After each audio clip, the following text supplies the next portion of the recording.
singing that. Do you like Roger Moore or not? Roger Moore, that's a tricky question. Okay. No, that's a simple question. That's a very simple question. Simple question. Answer to that question. So we've got a table of Dungeons and Dragons players here. They're not playing now, but they are rad dudes. I can tell. They look like Dungeons and Dragons players. I hope that sounds like a compliment. That should be a compliment. I'm mad into it. Hopefully that captures me sort of. Okay.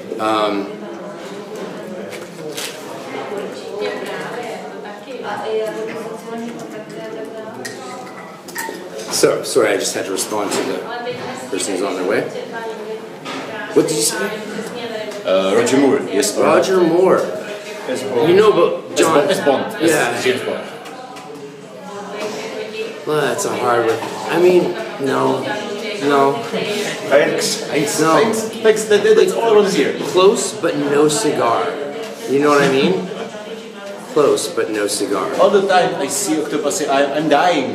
The film is just so terrible. It's not. It's best Bond movie ever. How can you?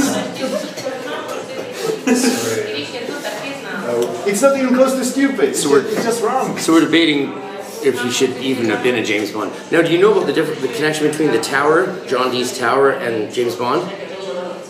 No. Okay, so we skip all the Kabbalah and ritual magic. That's right. That is what we're talking about.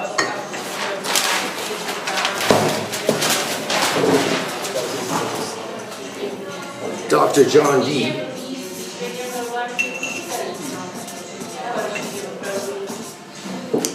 Dr. John Dee, I should have used the black one. Always use black, right? Right. Dr. John Dee was Queen Elizabeth of England's war counselor, spy, and magician, as well as her doctor. You know, because back then you could get a PhD in all those degrees pretty quickly. Because after about a year and a half, you'd read all the books. Not all the books on the subject, but all the books. I'm slightly exaggerating, but you know, after Alexandria burned, there just wasn't that many good books around, and you pretty much knew how shit worked. So he would sign his letters to her so that she would know they were really from him. Somewhere in the corner, or under his name, I can't remember where, he would put a little 007. That's cool. How fucking cool is that? That's cool. Yeah. Now he's most famous in some ways for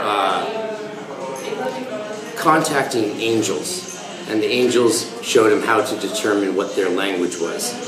So he made up the angelic language called Enochian. Heard of that? Yeah. Supernatural, they use that. A lot of movies they use it. Actually, the movie about LARPers with Peter Dinklage, Knights of Badassdom. In English it's called Knights of Badassdom, but it actually gets the Enochian right. It does the stuff right. And it's actually accurate to the history of that thing. In the alchemical basement last night, I did some lectures, and then we played some songs wearing robes and regalia, which you can see on my Instagram here. Cool. And then we did an all-night ritual with Enochian language, and it was very powerful.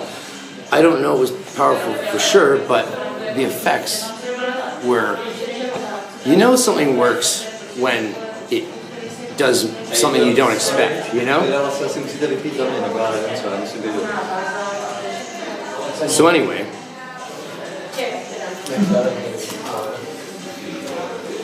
someone's asking how good y'all's English is. How good's y'all English? Do you speak English good, or do you speak English well? You just gotta pick one. Do you speak English good, or do you speak English well? Wow. Well, thank you very much. Děkuji. Dziękuję. Dziękuję. Dziękuję. I love this woman. This is the absolute drink. This is so cool, you guys. All right. Are we rolling? We're rolling. Does that show me? Yep. Cool. Jste součástí nějaký reality show? You have to go already? That's cool, man. Nice to meet you. Yeah. So to answer your question with universities, there's 3 universities remaining primarily that give degrees, masters and PhDs in fields of occultism. Now often they don't call it occultism anymore because they call it esotericism. It's a bit gentler, but it's the same shit. Like all of, Waldorf School and Rudolf Steiner, all his old books used to be called An Outline of Occult Science, but then they changed it to An Outline of Esoteric Science. Choose. This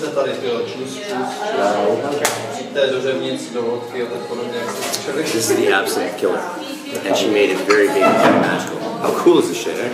I love this place. I've been here every day since I come here, prepping and studying and stuff. So there's 3 universities that give basically occult degrees. The first of them, let's start in the first order. You can go to University of Kent in Canterbury, and there's one on cosmology and sacred nature and myth, taught by Dr. Angela Voss. And because you can't, I think, they meet on weekends because a lot of people have jobs, and also I think there's not many professorship spots to get a job with that degree after, right? It's kind of a degree to get for yourself. Sort of like learning that shit. Not a big demand for Aramaic, but it did let me write this really cool book on the Nephilim, the fallen angels, and prove it was the first example of a myth inserted into the Bible. It's an interesting one, actually, and quite simply written. So, University of Kent, University of Amsterdam, they have a master's in Hermeticism, which is my specialty. On the flyer, you can see that. Hermeticism, of course, is the magic that grew out of the Italian Renaissance, from the convergence of Arabic alchemy, Jewish Kabbalah, and Christian theurgy, which is another word for magic. I was studying with Nicholas Goodrich Clark, who is famous for writing a book called The Occult Roots of Nazism, and he specialized in Hitler's beliefs that led to that shit. Hey, Marcella. These are the boys. Meet the boys. Is there room for her? Yeah, chill out. We had a not sleepless night doing Enochian magic. You're sort of like, is this shit true? I'm just I'm just listening. Yes. So the university study it academically, but a lot of people have it as a practical spirituality. The book Hermetic Spirituality, my main one, it shows how much Catholics, Protestants, Jewish rabbis, Sufis, Islamic, what's the word? Bad eloquent. What is the word? Imams actually had a vibrant magical life, you could say, right? I mean, you could encapsulate it all. It's all considered in Christianity as a subcategory of prayer. So is meditation. Meditation is considered as a subcategory of prayer in Christianity, which is why you have a big new resurgence of centering prayer.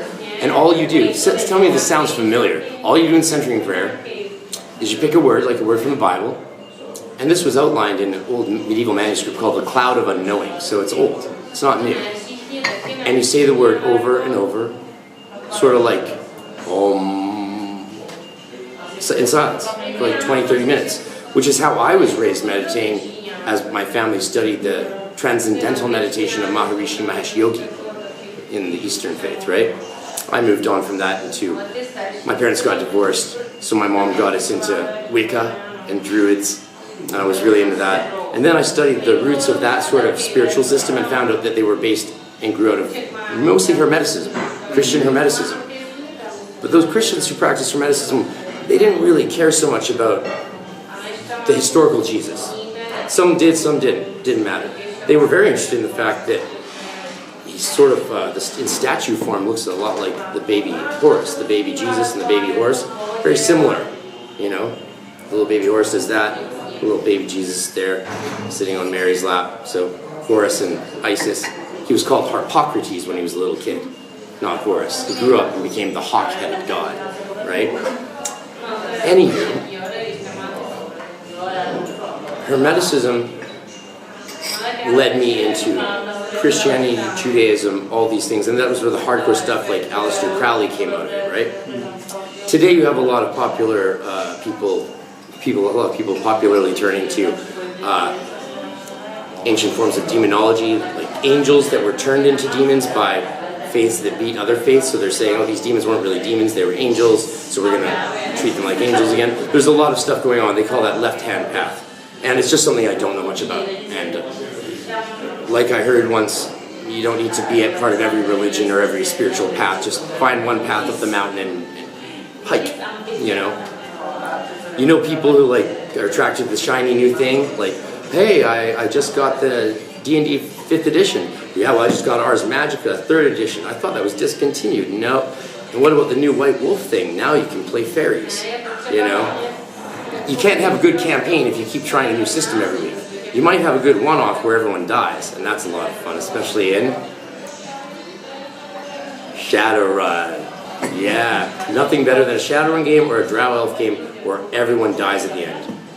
In my Drow Elf games, we used to have, the goal was for the party to accomplish the task, but everyone in the party also had a second goal to kill one of the other members of the party, and you didn't know who. Lots of note passing. So if the group all kills each other off and doesn't accomplish the game, they lose. So you have to be delicate, like a drow.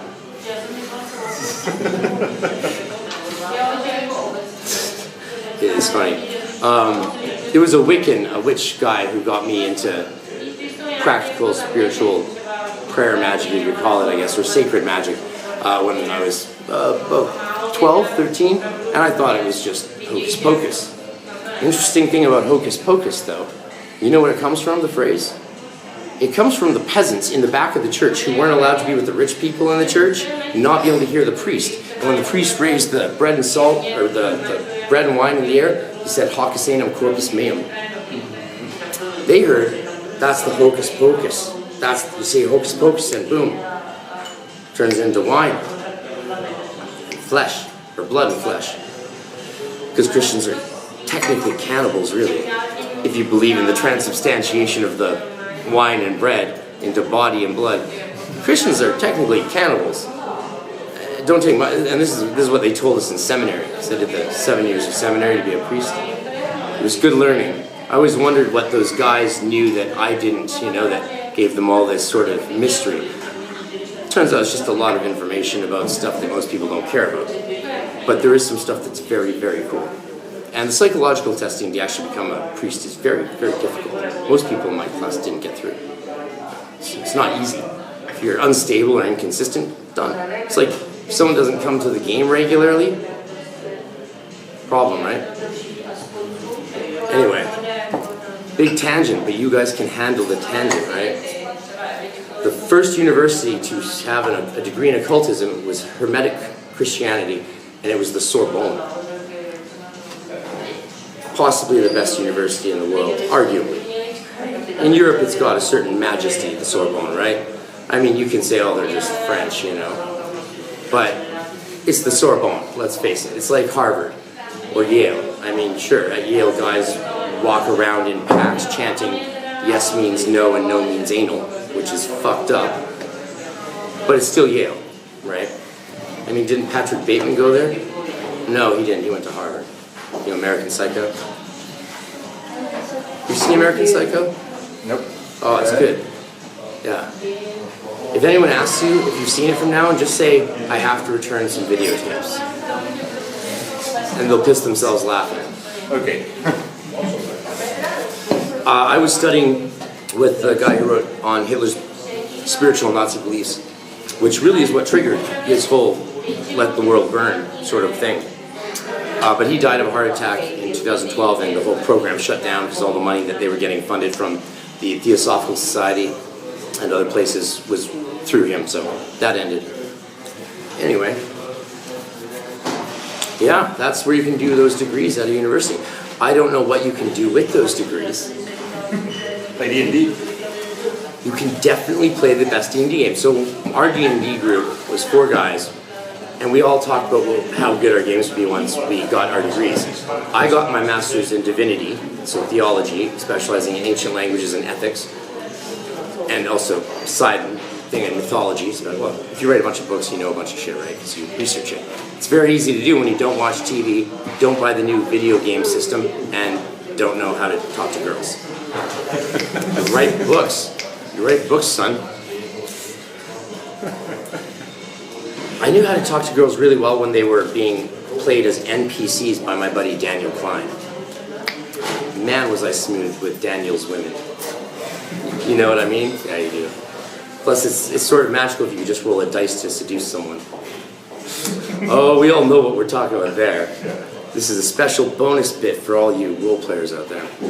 So yeah, those are the universities, and it's getting bigger and bigger, and more people are doing it. Because here's the thing, like my buddy Chris Bennett's book, Sex, Drugs, and Violence in the Bible, and his new book is called Liber 420. Liber 420, and he studies history and takes, history's redacted. It's been redacted for a long time. He takes the black lines off all the stuff that people didn't want you to think about, like the use of drugs in history, or magic, or other naughty stuff, right? Speaking of which, up there in D and Kelly's tower, the Magician's Tower, they only grow one natural thing. There's only a garden that grows one thing. And I asked what they grow that stuff for, and they said it's for food when they couldn't get it, if they wanted a snack. I'm like, they had an entire garden just for mushrooms for food? What do you think? I think they were high as kites on magic mushrooms. And I'm pretty sure the history is behind us on that one. So yeah. Any questions on that? I think I'm completely satisfied with the answer. It was overwhelming. It was sufficient. That's the professor word, sufficient. The D&D was like, dude, way too fucking much. Way too fucking much. But that's cool. What brought you guys in tonight? Say my flyers and posters.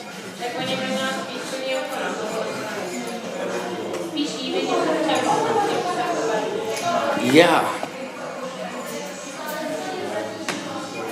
Any questions about magic? I can tell you more about the other things my friends studied in university. One got a medieval history degree, master's. Then he got a master's in Hermeticism at University of Amsterdam.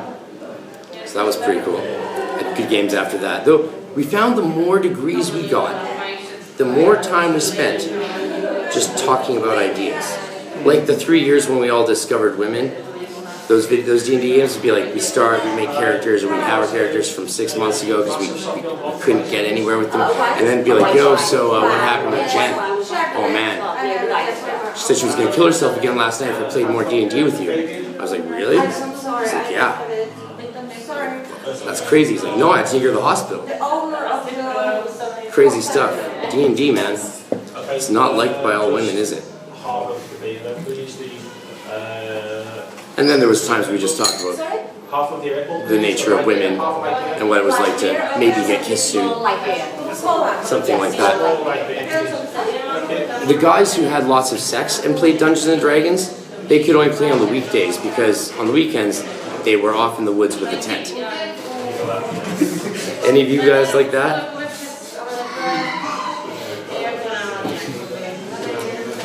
Yeah, definitely, right? So, you heard of William Butler Yeats? He was one of the most famous poets of all time, Irish poet. And you heard of Aleister Crowley? He was one of Aleister Crowley's teachers in a group called the Hermetic Order of the Golden Dawn. It's a big book, right? Now, Crowley thought Yeats was jealous of his poetry.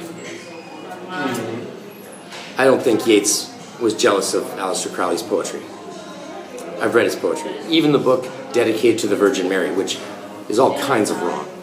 I mean, maybe not. It's beautiful, but it's Aleister Crowley, let's face it.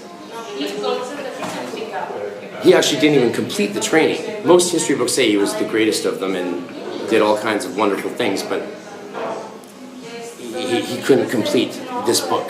He couldn't pass those tests. And you can read all about that. But William Butler Yeats was one of the most successful main members. Oscar Wilde, you know him? Yeah, his wife was a member, but she had to leave when he got put in jail for being gay. Because, don't be gay, very bad.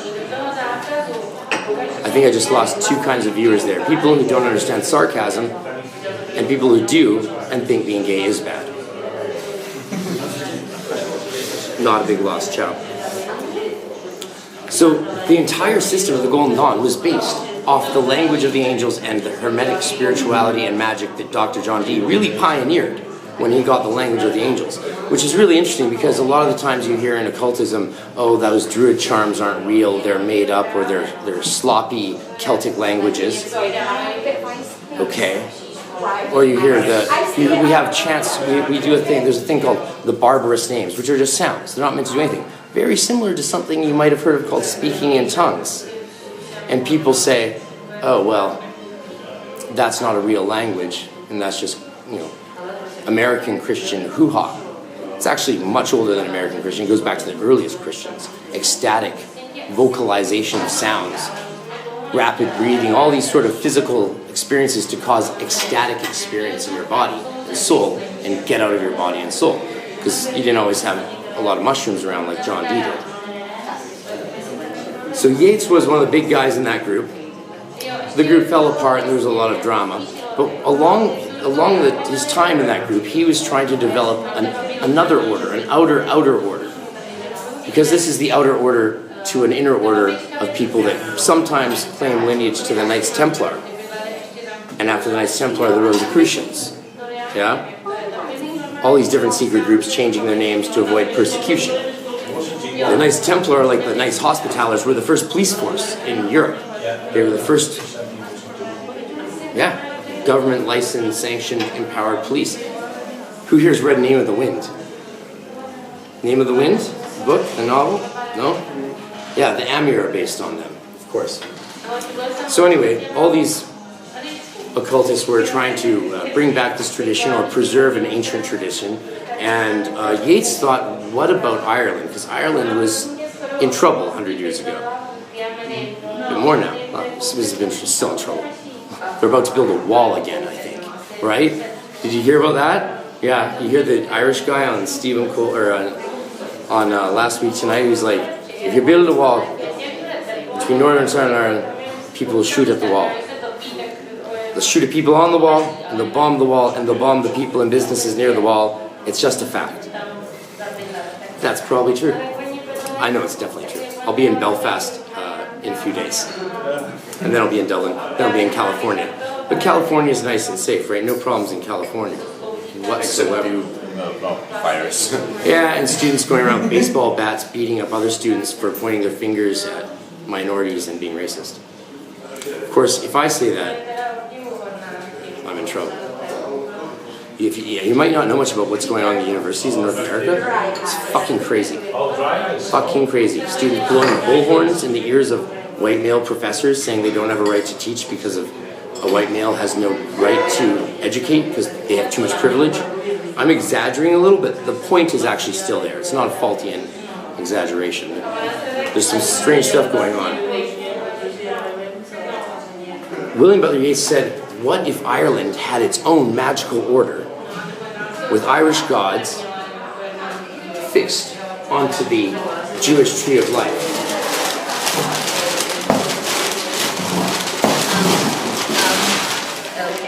That was smooth, eh?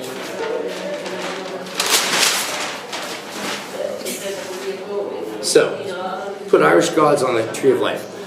He never finished the project. And one of the most contentious debates was which god goes in which sphere. Now, if you're into chaos magic, the answer is who gives a fuck? It doesn't matter.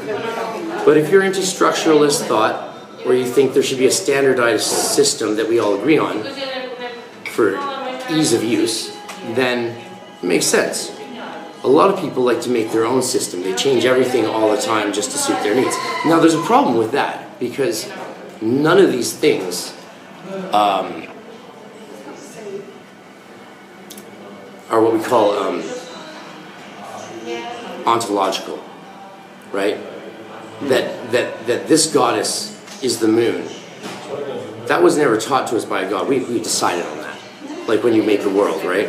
So the problem is if each of us try and go and do a magical ritual together, but each of us has different gods in different places, we might not be chanting the same name.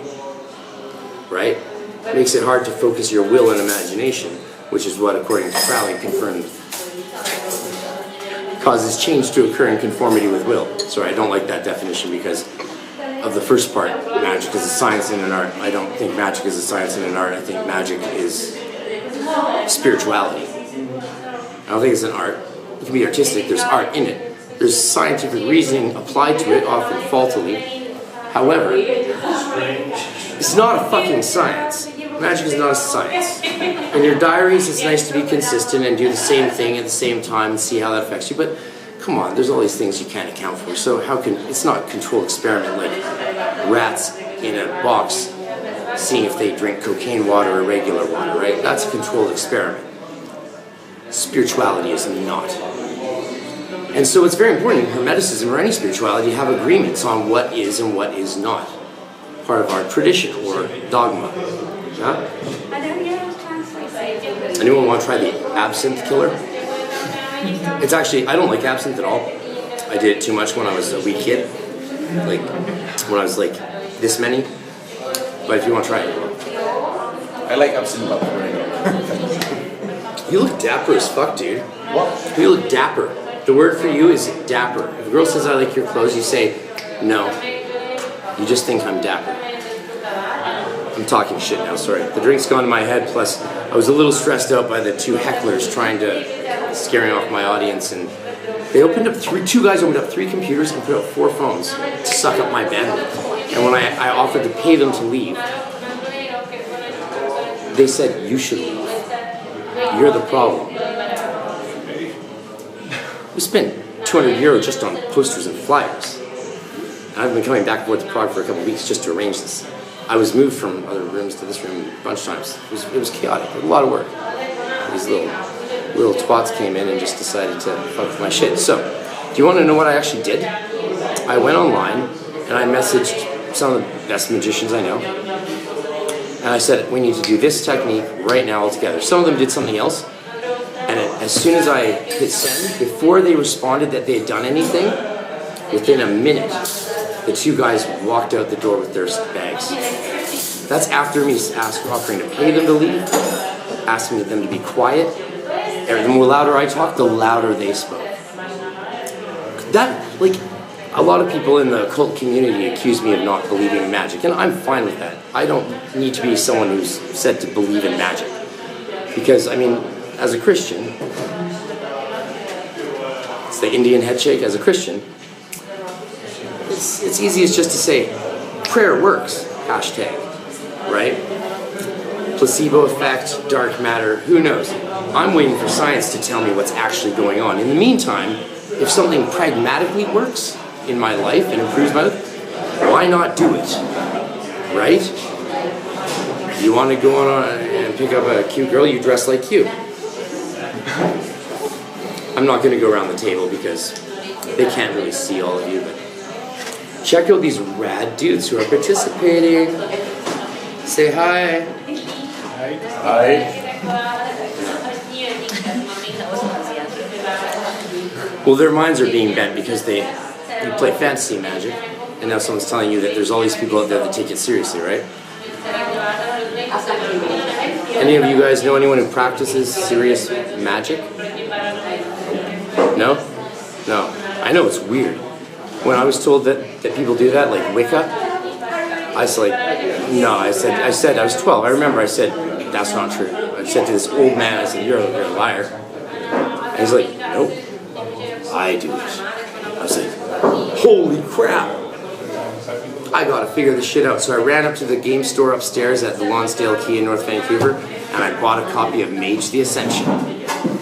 Because that is where the truth must lie. That was actually a pretty good game once I figured out how to play it and how the spheres work. Any of you guys play early Mage Ascension? Nah, it was a little complicated. You could you had spheres and matter. You could do whatever you want to matter. So some games really focus on storytelling, some on mechanics. And every player is different and you have different moods, right? Hack and slash dungeons sometimes. Do you guys use maps and miniatures? We use Great. Not so often. Yeah, We use Great for Battlefield, but we do most of our stuff in our head. If we have to, we'll like